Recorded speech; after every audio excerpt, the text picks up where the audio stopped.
అరే 22 సీట్లలో 7 సీట్లు గెలిచిన కాంగ్రెస్ ఎట్లా చైర్మన్ అవుతుంది బై? తెలంగాణ రాష్ట్రం చూస్తలేదా? 22 వార్డులలో 14 వార్డులు గెలిచిన మేమెట్లా చైర్మన్ వైస్ చైర్మన్? ఇవాళ రామకృష్ణాపూర్ ప్రజలు చూస్తలేరా? మందమరి ప్రజలు చూస్తలేరా? చెన్నూరు ప్రజలు చూస్తలేరా? మంచిర్యాల ప్రజలు చూస్తలేరా? తెలంగాణ ప్రజలు చూస్తలేరా? చీత్తు అని వస్తున్నారు. ఈ దిగజారు రాజకీయాలన్నీ గెలిచిన వాళ్ళు 4 సీట్ల కూర్చొని ఇవాళ గిదే పద్ధతి అంటున్నారు. మా కేసీఆర్ ను చూసి నేర్చుకోర్రి. 2023 అసెంబ్లీ ఎన్నికల్లో 64 సీట్లు వచ్చినాయి. మీకు డిస్టర్బ్ చేయాలి, ప్రజా తీర్పును గౌరవించినాం. దట్ ఈస్ బీఆర్ఎస్ పార్టీ గులాబీ కాంగ్రెస్ గులాబీ జెండా. 5 సీట్లు కదా మ్యాజిక్ ఫిగర్ కంటే, మీకు 4 సీట్లు 64 సీట్లు వచ్చినాయి. మొన్న మేము ప్రజా తీర్పును గౌరవించినాం.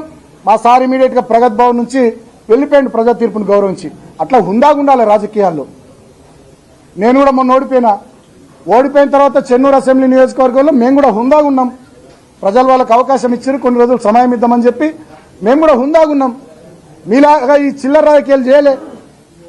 ఇలా ఒక మున్సిపల్ కౌన్సిల్ కోసం, ఒక మున్సిపాలిటీ కోసం ఈ స్థాయిలో ఒక మంత్రి అయి ఉండి డెఫినెట్ గా వాళ్ళు ఇలా చేసిన ఈ దుశ్శాసన పర్వానికి, ఈ దుర్మార్గానికి, ఈ అనైతికపు దిగజారుడు చర్యలకు నిరసనగా బీఆర్ఎస్ పార్టీ, సిపిఐ పార్టీ కలిసి రేపు కేతన్పల్లి మున్సిపాలిటీ బంద్కు కూడా పిలుపునిస్తున్నాం. నేను ప్రజలందరికీ దండం పెట్టి